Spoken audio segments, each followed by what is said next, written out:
Hey everyone, bloodmako here, and I finally completed it. It took me so long, but yeah, I guess I was wrong in my my pool video. I thought that it would be easier. In some ways, yes, because the codes are fixed for you. You don't have to worry about points and stuff like that, right? It's just there are more Lufinias. There are more chaos stages. I mean, the chaos aren't really the issue. It's more of the Lufinias, right? I believe this one had 4 Lufinias, one somewhere in between Lufinia and Lufinia Plus, and finally the Lufinia Plus itself. So, yeah, I feel like I took longer because, first of all, there is more stages, and secondly, there are a few stages that actually caused me some difficulties. The one in between the Lufinia and the Lufinia Plus, yeah, that was one of them that actually caused me some difficulty. And this one, I didn't really have to try so many times. I basically did a rush down method, and since HP isn't such a requirement in this stage, or in this stratum, at least that's what it's called, right? So you don't really have to worry about the HP damage that you take, as long as you survive, it's fine. It affects the score, that's for sure, but it doesn't really matter as long as you clear the score quite, right? So anyway, let's talk about this stage first. This stage, I believe we fought it, I can't remember when, but quite some time back, and they actually brought it back. Exact same mechanic where the minions will sacrifice themselves when the boss hits a certain threshold. The boss will actually force the minion to kill itself basically and take some of your HP down with you. And the problem with that is that it is also based on the minion's health. So if it's I think above 50%, it's a plus version. If it's below 50%, it's the normal version. Either way, it's just how much harder it hits. If it's a plus version, it will hit a lot harder. If it's the normal version, obviously significantly lesser. In fact, the issue with this move is called Lick Fire move. You guys will see it soon enough. Is that it actually recovers from break, and then it will target a single character of yours. And I believe it's random, or it chooses the highest health.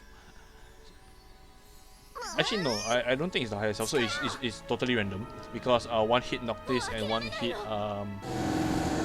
Garnet, and well, they are the 2 lowest actually, so yeah, it's definitely not the highest, so I believe it's random. And after which, at this all will happen at 79%, so minions will hit you once, the other minion will hit you once, and then the boss will do an AOE, I believe Brave plus HP attack, and it will also recover from break, so it doesn't really matter whether you break it or not. It's just, I mean, it does obviously. It's just how much more it will do. It's an AOE split HP damage. It can kill you if your HP is below the threshold. So yeah, something to be slightly careful of. I mean, if you need to, you can just use your summon to boost your health, right? Because if you're running the same team as me, then you can always recover with Garnet. It's just surviving the attack. It's actually happening right here, so there we go. It's about 1000 each, about slightly lesser than 2000. And then the boss does this. About 10k. Yeah. So as you can see, everybody is still relatively healthy. There's still some I still have enough health such that if all the minions target one character, and then the boss does his AoE, that character should still survive, technically. So okay, the thresholds that will happen is actually at 79% and 49%. And anything below that, I'm not so sure. Maybe there's one more at 29%. It seems to be that way at least, either 29 or 39%. But there was only one additional indicator that there was another one at 49%. You see it somewhere in the burst sequence, because I believe I'm about to burst at 59%. Yeah, somewhere along that lines. In fact, with this team coming, you can actually heal all your characters to full with Garnet. You can just use your LD ability constantly, just recover the health, because I believe that's percentage based. And then you can also you know, just whittle the boss down as close to 49% as possible if you're not using a Pendy summon. And then just before the 49% threshold, you burst with Machina. The only thing you really need to worry about is that AWP, because that AWP is actually 5 HP damage in one turn. I don't believe there's any HP requirement tied to it, but anyway, if you're doing 5 HP dumps, then you know there's a very good chance that you will definitely be able to hit the requirement, right? But yeah, so you just have to worry about the AWP. All you have to do is technically just bring Seed Rains. You know, he was more than able to just maintain the AWP before we burst him down. And the reason why I burst here instead of letting Garnet take a turn was because I didn't know what was the threshold where the boss will actually do its you know, sacrifice thing all over again, right? So I decided to play safe and just go into the burst right now, and praying really hard that I'll be able to take it down. Yeah, there's no HP requirement, just 5 HP downs. And I believe there are a few characters I believe that is able to do that.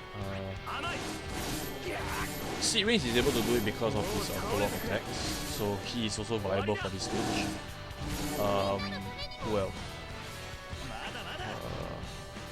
can't really think of anyone right now. I believe there's another call that you're able to do that as well.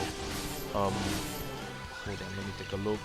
But anyway, I made a few mistakes during this burst sequence where I accidentally pressed Brave instead of HP, you know. Stuff like that, you know. Minor mistakes, but it kind of makes me wonder that if I didn't press that, will I be able to I mean, this is the run that you made it, so you know, when I was doing, I was kind of worried that, you know, the boss was going to survive with that 1% health, and then I have to restart the stage just because I pressed one button by accident. I believe it's not just one. There we go. That is the first one. That was one of the mistakes. I believe I did it with Noctis as well, but the issue with Noctis is that he does his follow-up anyway, so you know it doesn't really matter. It's just slightly lesser damage, but the damage is still there as compared to Garnet, who I missed out like, you know, 1 full HP down at cap 2, you know. So yeah, anyway, the other call I was thinking of was Sas. Sas is also able to do with his LD. He's able to dump like 5 HP into that boss.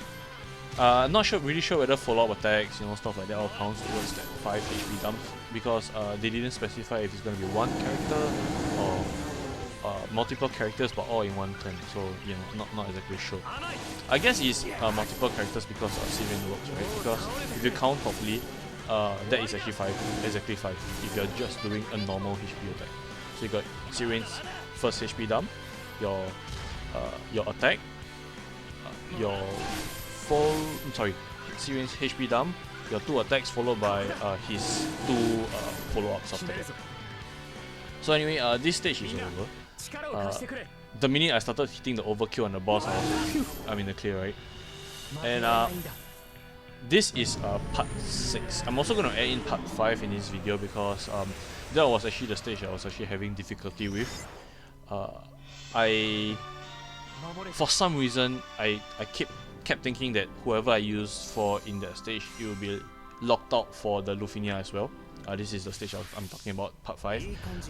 It'll be locked out for part 6, and that's not the case, guys. You can just bring your most broken characters into this fight and you know, just go ham on the boss. In fact, I believe Machina is also able to do this, because I don't believe he can. Don't quote me on this, but I'm not sure whether he can go into that perfect dodge in burst sequences and summons. I'm not sure about that.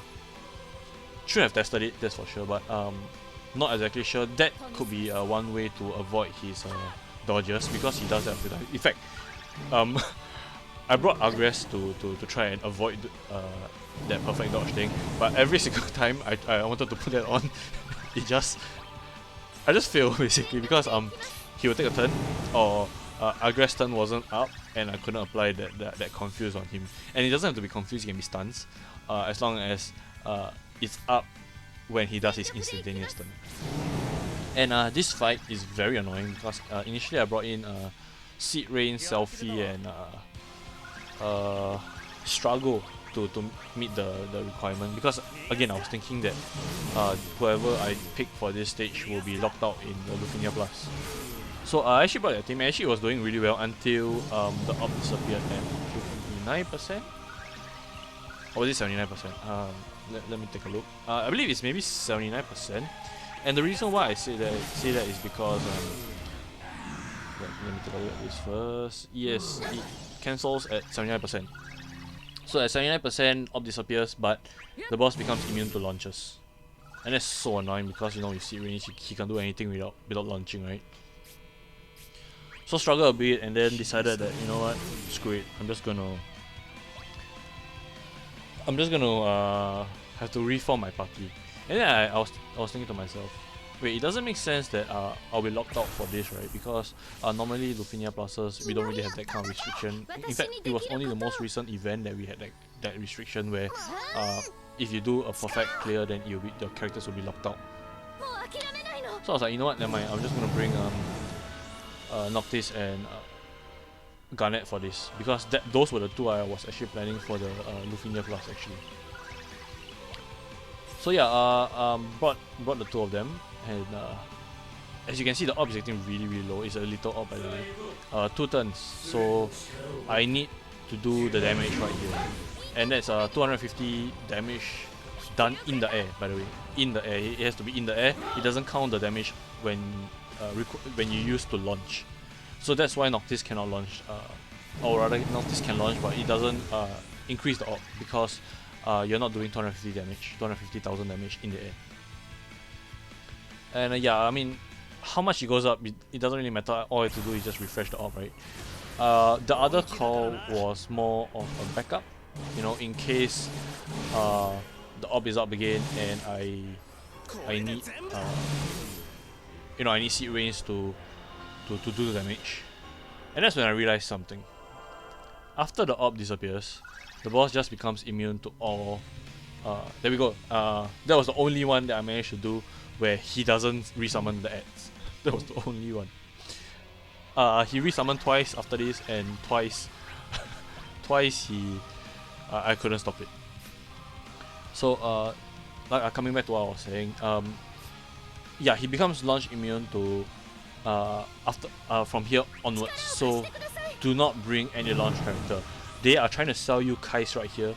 It doesn't work because again, most of Kai's damage will be allowing people to do the launches. I mean, yes, with his C90, his EX is gonna do more damage and stuff like that, right? But Kais is there mainly to do launches. You don't really need someone that his main priority is allowing others to launch, and then the boss becomes launching. They are also trying to sell hope right here, because first of all they let you take they allow the boss to take turns, because whenever the boss takes turns, it actually increase the op count by 2. There we go. That's the first threshold, 59%, where the boss resummons the ads, and I believe one more time at maybe 39%, somewhere along there. Then very annoying. I'll put this in the description. It'll be just very brief, but this is just to show you how I cleared it, because it was so annoying for me. So yeah, they're also trying to sell you hope right here. So yeah, you know, hope. If they had actually increased the amount of reworked him, then yeah, maybe more people will be using him right here. But he's like the first few LDs that we got, right? And there was no rework since then. So I mean, people might use him as a call, but not so much as someone in the party. Because the other requirement for the op, while there is a launch one, there is also another one where your party members takes reduced damage. Reduce brave damage, by the way, is so specific. Reduce brave damage from above, and that's basically protect and shell, right? So yeah, I mean the boss hits hard, but not really a issue for this party. In fact, even Noctis was about to take. He is about to take. There we go. He upgraded to rank 2. Poison damage. He's fine. He managed to heal through it later on in the fight, and they actually. I'm not sure whether it was an update or anything, but the debuffs on Noctis it actually expires in the burst sequence. So yeah, you know, that's actually something that is pretty nice because before all these or rather when burst first came out, whatever buffs and debuffs you had on you, it just sticks throughout the entire burst. So if you have a HP set like what Noctis is having right now, then by the end of your burst sequence, there's a very good chance you'll be at 1 health because you know, it doesn't expire. It just remains at whatever duration that you use, and you just keep ticking and ticking and ticking until the burst ends. And then that burst character has to, you know, recover the health after that tick ends. See, there we go. See, it dropped to 3 instead, and it started off at 5. So yeah, you can see it's actually dropping. I burst here because I was thinking to myself, you know what, I believe that I'll be able to get to the next threshold after this, you know, after the burst sequence. And nope, I was wrong. In fact, I should have been a little bit more patient and allow Agress to take a turn and apply her Confuse before I burst with Noctis. But for some reason I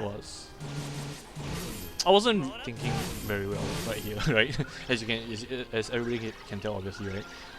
Yeah, I should just let Agress take a turn and then go into the burst. Then I won't have any issue because after this particular boss turn, his turn was pushed back all the way, so it didn't really matter if not for the instantaneous turn. And he has 3, by the way, 3. 79, what was it just now? 59, 49, and right here. Oh, I was worried about it. Oh, yeah, that was what I was worried about, yes. But honestly, I didn't really have any, I didn't really need to be afraid of the all because I had a summon. Right, all I had to do is just go into summon and I'll be fine, and then go into the burst sequence, and then I'll be fine. So right here, I skipped 29 and 39, so I'm not exactly sure which one is it. I would say it's probably 29, just to be extra irritating. I really hate this boss, by the way. I hate this perfect dodge. It's so annoying. But yeah, it is possible to just let the boss take turn. Rather let the boss go with the instantaneous turn, and then you just do the ads, because again with this party, you know, the ads are just gonna die. Garnet is just gonna do so much damage, and Noctis is just gonna do his follow-up attacks, and then yeah, whatever health the ads have, it's just dead. Look at that. Yeah, see, 500k just from Garnet's follow-up attack. It's pretty insane actually. But yeah, once you hit this point of the fight with a summon at least, you're more or less set. You know, you don't have to worry about this fight anymore. And I'll just stop my commentary right here. And for those of you who are interested, my teams that I used to clear for this stratum is at the end of the video. I might put some time frames, and then yeah, I'll do some commentary over those that I have difficulty on. And yeah, if you guys are interested, I'll see you in about 2-3 minutes. But yeah, if not, then thanks for watching, guys.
Alright guys, so this is my teams that I use for the Lufinias. And yes, I'm going to show you, these are the bears. These are the ones that I actually had difficulty with. I wasn't sure whether the back walls was going to be the same op condition, so I actually use Ace initially. And for these two, Turtle and Tentacle guy, let's call him that. I just rush down Tentacle guy with Machina and put a VV call on I believe it was Yuna, and use Ifrit to increase the op. And this one at the bottom stage, the one I was showing, you just need to worry about that stupid oil explosion, because there's a HP sap, and that's about it. On the right side, this boss, yes, this is the boss that you actually need to launch them. If not, they'll keep recovering health over time. Yeah, it's a requirement to launch them, so maybe you might actually want to bring someone that can launch. Just so happens that I brought Zidane for that. Same with these sharks. They can only take HP damage with that killer combo thing, a killer thing on. I'm not exactly sure what it's called, but yeah. So bring someone that can launch. For the bottom right, not much issue, because the people that required, they're super strong. Just have to be worried about these imps. But yeah, other than that, you're good to go. So yeah guys, thanks for watching, and I hope you guys are also able to clear this, and I'll see you guys in the next one.